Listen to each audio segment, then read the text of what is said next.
बहुत बहुत स्वागत है आप सभी का। इसके पिछले वीडियो में हमने 100 महत्वपूर्ण प्रश्नों पर चर्चा किया है। अब हम चर्चा करेंगे प्रश्न नंबर 101 से। भारत के किस राष्ट्रपति ने पूर्व में लोकसभा अध्यक्ष का पद भी संभाला था? 4 ऑप्शन दिए गए, चारों में सही उत्तर होगा नीलम संजीव रेड्डी। जी हाँ, नीलम संजीव रेड्डी भारत के एक ऐसे राष्ट्रपति थे जो पूर्व में लोकसभा अध्यक्ष के पद पर भी रह चुके हैं। अब बात करते हैं प्रश्न नंबर 102। निम्नलिखित में से राष्ट्रपति किसकी नियुक्ति करता है? 4 ऑप्शन दिए गए, चारों में सही उत्तर होगा नियंत्रक एवं महालेखा परीक्षक। Question number 103। भारत का राष्ट्रपति किसको संबोधित करके अपना त्याग पत्र लिखेगा? 4 ऑप्शन दिए गए, चारों में सही उत्तर क्या होगा? उपराष्ट्रपति। जी हाँ, भारत का राष्ट्रपति उपराष्ट्रपति को संबोधित करके अपना त्याग पत्र लिखेगा। प्रश्न नंबर 104। राज्य के दिशा निर्देशक सिद्धांतों में शामिल नहीं है। क्या नहीं शामिल है? वैधानिक प्रतिबंध। प्रश्न नंबर 105। राष्ट्रपति के विरुद्ध महाभियोग का आरोप लगाकर उसे हटाने का प्रस्ताव पारित होना चाहिए। 4 ऑप्शन दिए गए, चारों में सही उत्तर क्या हो जाएगा? संसद के जांच करने वाले सदन के 2/3 बहुमत द्वारा। तो 105 का डी ऑप्शन सही होगा। अब बात करते हैं क्वेश्चन नंबर 106 की। आप भी गेस करते रहिए। भारत के राष्ट्रपति संसद के दोनों सदनों को प्रथम सत्र के प्रारंभ में कब संबोधित करते हैं? 4 ऑप्शन दिए गए, चारों में सही उत्तर क्या होगा? इसका सही उत्तर हो जाएगा ए और बी दोनों। यानी कि भारत के राष्ट्रपति संसद के दोनों सदनों को प्रथम सत्र के प्रारंभ में प्रतिवर्ष और लोकसभा के लिए प्रत्येक आम चुनाव के बाद संबोधित करते हैं। Question number 107। थल, वायु और नौसेना प्रमुखों की नियुक्ति कौन करता है? 4 ऑप्शन दिए गए, चारों में सही उत्तर होगा भारत के राष्ट्रपति। Question number 108। निम्नलिखित में भारत के उपराष्ट्रपति होने का सही क्रम बताइए। तो इसका सही क्रम क्या होगा?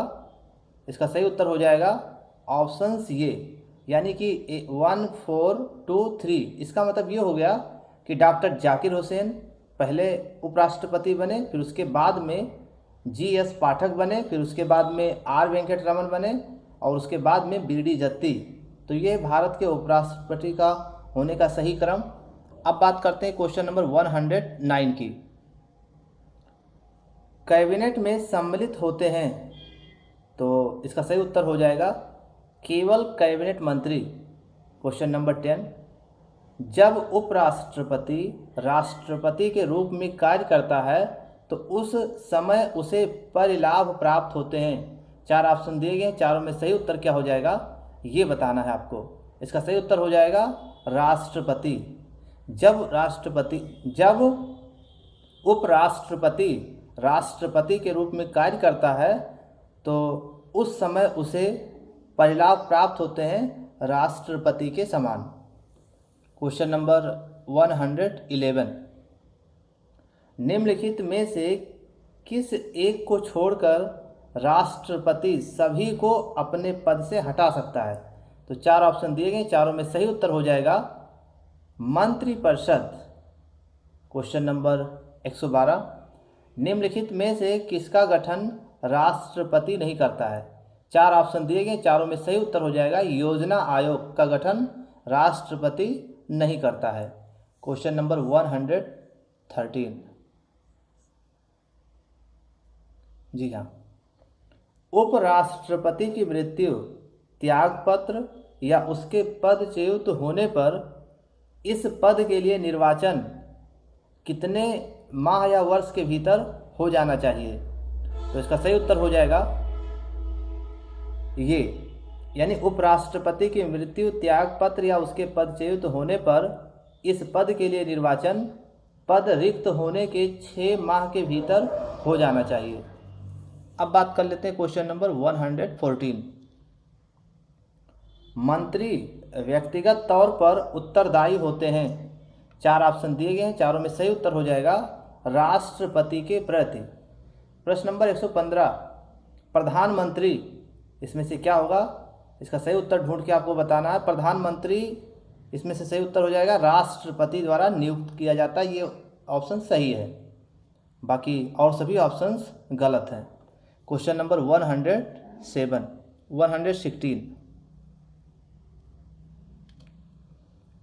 प्रधानमंत्री के त्याग पत्र देने की स्थिति में ऑप्शन सी, मंत्रिपरिषद भंग कर दी जाती है, या फिर दोबारा चुनाव कराने होते हैं, या फिर कैबिनेट एक और नेता चुनती है, या फिर राष्ट्रपति निर्णय लेता है कि क्या होना चाहिए। तो इसका सही उत्तर हो जाएगा इसमें से मंत्रिपरिषद भंग कर दी जाती है। प्रधानमंत्री के त्याग पत्र देने की स्थिति में क्या होता है? मंत्रिपरिषद भंग कर दी जाती है। अब बात करते हैं क्वेश्चन नंबर 117 की।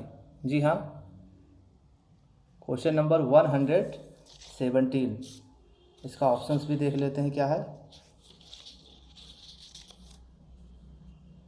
क्वेश्चन नंबर 117, भारत के प्रधानमंत्री का वेतन व पूर्वापेक्षा पर निर्णय संविधान द्वारा होता है, या फिर कैबिनेट द्वारा होता है, या फिर संसद द्वारा होता है, या फिर राष्ट्रपति द्वारा होता है। तो इसका सही उत्तर बताना है। तो इसका सही उत्तर हो जाएगा संसद द्वारा होता है। अब बात करते हैं क्वेश्चन नंबर 118 की। सभी राज्यों का लोकसभा में अधिकतम प्रतिनिधित्व है। ऑप्शन दिए गए हैं 525, 530, 545 या 550। इसका उत्तर क्या होगा? तो इसका सही उत्तर हो जाएगा 530, यानी 118 का वी ऑप्शन सही है। अब बात करते हैं क्वेश्चन नंबर 119, राष्ट्रपति की मृत्यु के बाद उपराष्ट्रपति राष्ट्रपति का पद कब तक संभाल सकता है? कार्यकाल की शेष अवधि तक, या फिर 1 वर्ष, या फिर अधिक से अधिक 6 माह, या फिर उस समय तक जब तक कि राष्ट्रपति के चुनाव से संबंधित विज्ञप्ति ना निकाली जाए। तो 119 का कौन सा ऑप्शन सही होगा? बिल्कुल सही कहा आपने कि अधिक से अधिक 6 माह। अब बात करते हैं क्वेश्चन नंबर 120,